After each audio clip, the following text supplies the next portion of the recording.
5 गरीब बहू का घास का ढाबा। हेलो बहू, तुम्हारे पति आने ही वाले होंगे, उनके आने से पहले सारे काम कर लो और उनके लिए खाना बना कर रख लो। सुष्मिता ऐसा कह ही रही थी कि तभी उसका मकान मालिक आ जाता है और उससे कहता है, सुष्मिता बहन, लाओ किराया दे दो पिछले महीने का, और उससे पहले पिछले महीने का भी तुम्हें किराया देना है अभी। प्रमोद को देखते ही सुष्मिता अपने पर्स से किराए के पैसे निकालती है और प्रमोद को देते हुए कहती है, सुबह ही मेरे 5 बेटे मुझे किराया देकर गए थे, ये लो, इस महीने का भी और पिछले महीने का भी। चलो अच्छा, इस महीने तुमने किराया दे दिया, नहीं तो मैं तो सोच कर आया था कि अगर मुझे किराया नहीं मिला तो मैं तुम्हें घर से निकाल दूंगा। तो आपको किराया मिल गया है, अब इस बात का क्या मूल्य है? सही कहा सुष्मिता बहन तुमने। चलो मैं चलता हूँ, किराए देने के लिए शुक्रिया। प्रमोद ऐसा कहकर वहाँ से चला जाता है, जिसके बाद सुष्मिता के 5 बेटे काम पर से आ जाते हैं। उनका उतरा हुआ चेहरा देख सुष्मिता उनसे पूछती है, लगता है तुम 5 आज बहुत काम करके आए हो, चलो जाओ मुँह हाथ धो लो, उसके बाद मैं तुम्हें खाना परोसवा देती हूँ। सुष्मिता के कहने पर उसके 5 बेटे अपना हाथ मुँह धोने चले जाते हैं, जिसके बाद वह अपने घर में आकर बैठते हैं। तभी उनमें से सबसे बड़ा भाई अपनी माँ से कहता है, माँ, एक बहुत ही बुरी खबर है। दरअसल सुनने में आया है कि सरकार ने अब मजदूरी करवाना बंद कर दिया है, और ऊपर से हमारी फैक्ट्री में बड़ी बड़ी मशीनें आ गई हैं, जो एक मशीन 10 लोगों का काम अकेले ही कर लेती है। इसी के चलते हमारे मालिक ने हमें काम से निकाल दिया। कल से हम बेरोजगार हो जाएंगे और हमारे पास कमाने का कोई साधन नहीं होगा। सुष्मिता ये सुनते ही बहुत ज्यादा परेशान हो जाती है। बेटा, अब घर कैसे चलेगा? अगर तुम 5 ही घर में बैठ जाओगे तो घर की आर्थिक व्यवस्था तो बहुत ज्यादा बिगड़ जाएगी। माँ, ऐसी बात नहीं है, हम 5 मिलकर रोजाना काम ढूंढने जाएंगे, कहीं ना कहीं तो हमें काम मिल ही जाएगा। हम हार नहीं मानेंगे माँ, हम आपसे वादा करते हैं, हम कहीं ना कहीं अपने लिए काम ढूंढ ही लेंगे। मुझे बहुत जोरों से भूख लगी है, कुछ खाने को मिलेगा क्या माँ? आज खाने में क्या बनाया है? सुष्मिता अपनी 5 बहू को खाना लगाने के लिए कह देती है, जिसके बाद वह 5 खाना लगा देती हैं। सभी के खाना खाने के बाद सुष्मिता की 5 बहू आपस में बातें करने लगती हैं। अब हमारे पतियों की नौकरी छूट गई है, अब हम लोग क्या करेंगे? मैंने तो सोचा भी नहीं था कि ऐसी परिस्थिति का भी हमें कभी सामना करना पड़ेगा। आज तो माँ जी बहुत ज़्यादा परेशान हैं। चलो हम अब सो जाते हैं, नहीं तो माँ जी को अच्छा नहीं लगेगा कि हम 5 देर रात तक बातें कर रहे हैं। तुमने सही कहा, अब हमें सो जाना चाहिए। वह 5 आराम से सो जाते हैं। अगले दिन घर का राशन खत्म हो जाता है। अरे ये क्या, घर का राशन भी खत्म हो गया है, अब हम लोग क्या करें? दिन प्रतिदिन घर के अंदर परेशानियां बढ़ती ही जाती हैं। अब हर रोज तो वह अपने पड़ोसियों से खाना मांगकर नहीं खा सकते थे, जिसके चलते सुष्मिता के 5 बेटे बाहर जाने का प्लान बनाते हैं। माँ, हमने एक आदमी से बात की है, वो हमें यहाँ से बाहर दूसरे देश में भेज देगा। अगर हम वहाँ चले गए तो हम अच्छा खासा पैसा कमा सकते हैं। हाँ, बस अभी कुछ पैसों की ज़रूरत पड़ेगी, क्योंकि हमारे बाहर जाने की टिकट बहुत महंगी होगी। एक बार हम विदेश में सेटल हो गए तो हमारे पूरे परिवार की परेशानी हमेशा हमेशा के लिए खत्म हो जाएगी। सुष्मिता अपने बेटों की बात सुनने के बाद अपने हाथों से कंगन उतारती है और उन्हें दे देती है। अगर ऐसी बात है तो ये कंगन तुम्हारे पिताजी ने मुझे दिए थे, अब मैं तुम्हें दे रही हूँ, ये बेच दो और इससे अपनी टिकट करवा लो। लेकिन माँ, ये कंगन तो आपको पिताजी ने दिए थे। और आपके पास तो पिताजी की ये आखिरी निशानी है, आप इसे कैसे दे सकती हो? मेरे बेटे और परिवार से बढ़कर मेरे लिए कुछ भी नहीं है। अब तुम्हारे पिताजी यहाँ नहीं हैं, भगवान को प्यारे हो चुके हैं, इसलिए तुम इसे बेच सकते हो। और अगर आज ये काम नहीं आया तो तुम्हारे पिताजी मुझसे नाराज हो जाएंगे कि मैं अपने बच्चों की ज़रूरत में उनकी मदद नहीं कर पाई। सुष्मिता के इतने कहने पर उसके 5 बेटे उसके सोने के कंगन को ले जाकर बेच देते हैं, जिसके बाद उन्हें अच्छी खासी कीमत मिल जाती है। वह उन पैसों से अपनी टिकट बुक करवा लेते हैं और गांव छोड़कर चले जाते हैं, जिसके बाद सुष्मिता अपनी 5 बहू के साथ अकेली रह जाती है। अब सुष्मिता के 5 बेटे विदेश जा चुके थे, तो वह इस आस में बैठी होती है कि अब हर महीने उसके बेटे उससे पैसे भिजवाया करेंगे। वो ऐसा सोच ही रही थी कि तभी घर का मकान मालिक आ जाता है और उन्हें घर से बाहर निकलने के लिए कहता है। अरे सुष्मिता बहन, अब तो तेरे 5 बेटे भी यहाँ पर नहीं है, तो खुद सोच किराया कौन देगा? और फिर मेरा मकान कोई धर्मशाला नहीं है कि यहाँ फ्री फोकट में कोई भी आकर रहने लगे। सुष्मिता इस बात को बहुत अच्छे से समझ जाती है। उसी रात वह अपनी 5 बहुओं के साथ सामान पैक करके घर से निकल जाती है। बहुत तेज बारिश हो रही होती है। बारिश के चलते वो एक बहुत बड़े पेड़ के नीचे जाकर खड़े हो जाते हैं। हे भगवान, अब हम लोग कहाँ जाएंगे? हमारे पास ना घर है ना कोई ठिकाना। ऊपर से हमें ये भी नहीं पता कि हमारे पति कब आएंगे। उस रात उनके पास कोई चारा नहीं होता और वह बारिश में भीगते हुए पेड़ के नीचे ही सो जाते हैं। अगले दिन जैसे ही सवेरा होता है, पारुल को अपने चारों तरफ हरियाली ही हरियाली और घास, साथ में लकड़ियों के टुकड़े भी पड़े हुए नजर आते हैं। लगता है बारिश नहीं होने वाली। वैसे देखो ना, यहाँ कितनी बड़ी बड़ी घास है। तभी सुष्मिता परेशान होकर कहती है, तुम्हें ये घास देखकर खुशी मिल रही है? अरे ये सोचो, अब हमारे सर पर छत भी नहीं है, हम लोग क्या करेंगे?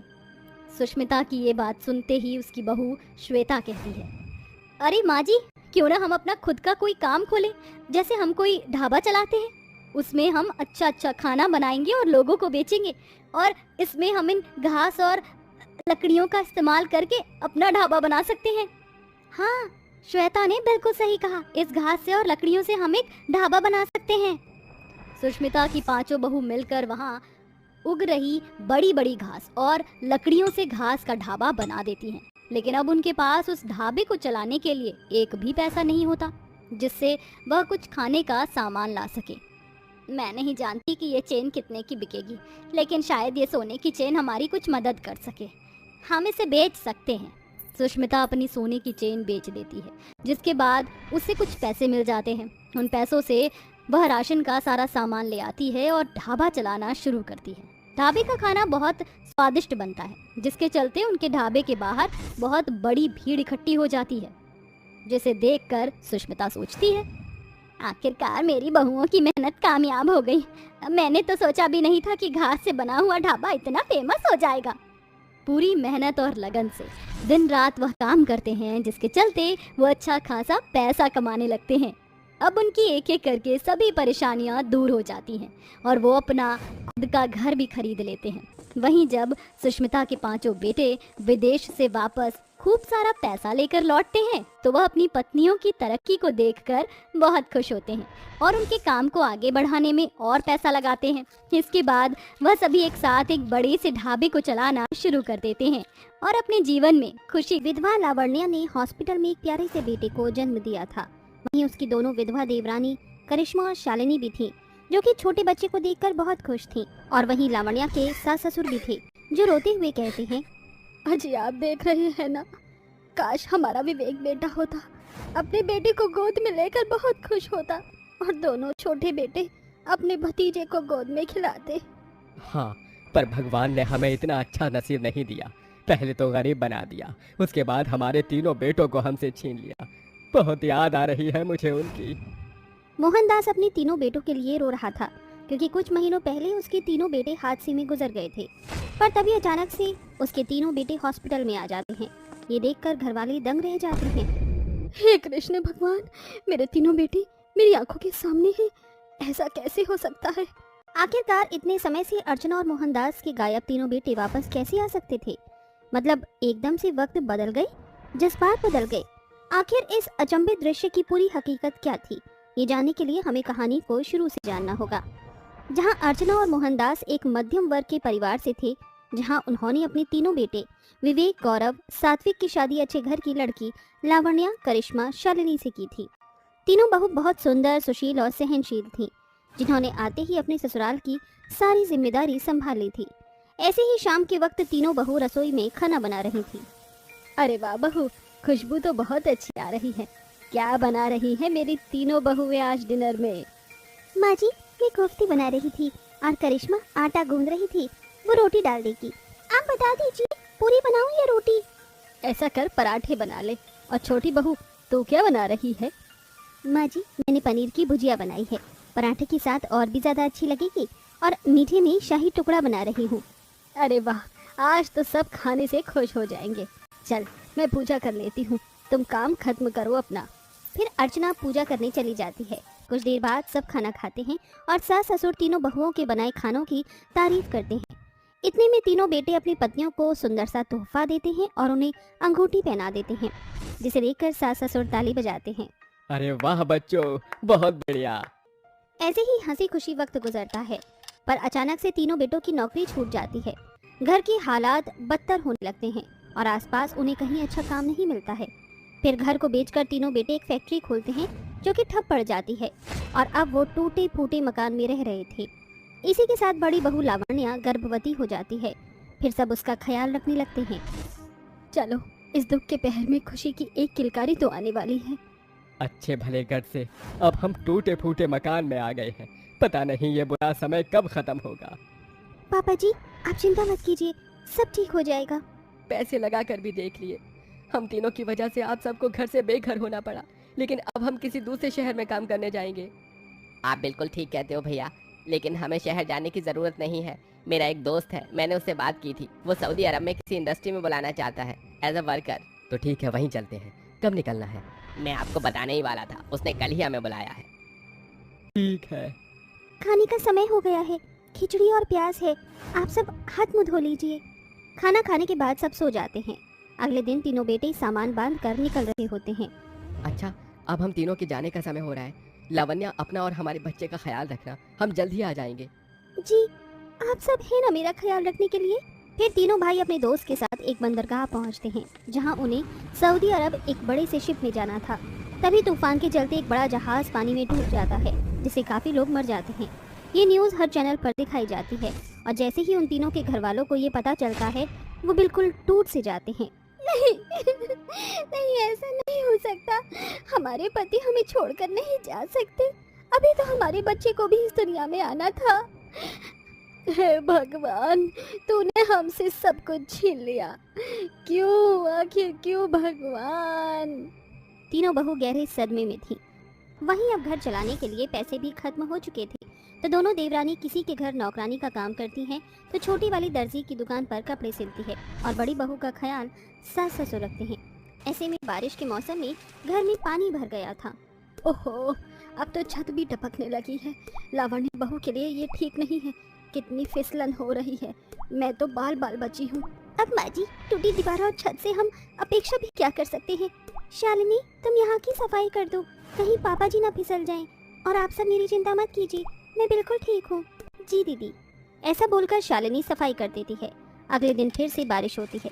थोड़ा थोड़ा पानी घर में फिर से आ जाता है, जिससे 6 महीने की गर्भवती लावण्या फिसल जाती है। गिरने की आवाज़ से घर वाले फौरन आते हैं और उसे हॉस्पिटल ले जाते हैं, जहाँ डॉक्टर कहता है कि चिंता की कोई बात नहीं है। भगवान का लाख लाख शुक्र है कि हमारी बहू और बच्चा बिल्कुल ठीक है। माँ जी, हम रिस्क नहीं लेंगे। क्यों ना मैं छत और दीवारों पर तारकोल लगा दूं। हमारे घर के पास जो सड़क बन रही थी, वहाँ तारकोल बिछा रहे थे, उससे दीदी फिसलेंगी नहीं। हाँ, ये आइडिया अच्छा है।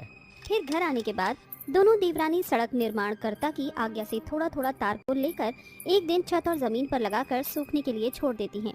फिर अगले दिन दीवारों पर लगा लेती हैं, जिससे उनका घर बारिश सहन करने के लिए मजबूत हो जाता है।